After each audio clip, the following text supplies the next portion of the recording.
বন্যায় ইন্দোনেশিয়ার পশ্চিম সুমাত্রা প্রদেশে মারা গেছেন শত শত মানুষ, নিখোঁজ রয়েছেন অনেকে। বন্যা ও ভূমিধসের কারণে কাদা আর আবর্জনার স্তূপ মারিয়ে হতাহতদের খোঁজার কাজ অব্যাহত রেখেছে উদ্ধারকারী দল। এরই মধ্যে দুর্গত এলাকা পরিদর্শন করেছেন দেশটির প্রেসিডেন্ট প্রাবোও সুবিয়ান্তো।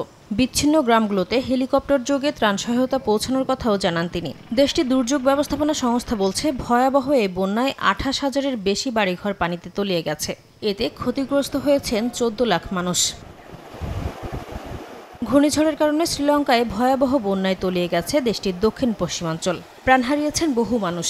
গ্রামের পর গ্রাম পানির নিচে থাকায় বাসিন্দাদের সরিয়ে নেওয়া হচ্ছে নিরাপদ স্থানে। বন্যার ভয়াবহতায় দেশটিতে জরুরি অবস্থা জারি করেছে সরকার। এদিকে শ্রীলঙ্কা সরকারের আন্তর্জাতিক সহায়তার আহ্বানে সাড়া দিয়ে এরই মধ্যে বাংলাদেশ, ভারত, পাকিস্তান ও জাপানের উদ্ধারকারী দল দেশটিতে পৌঁছেছে।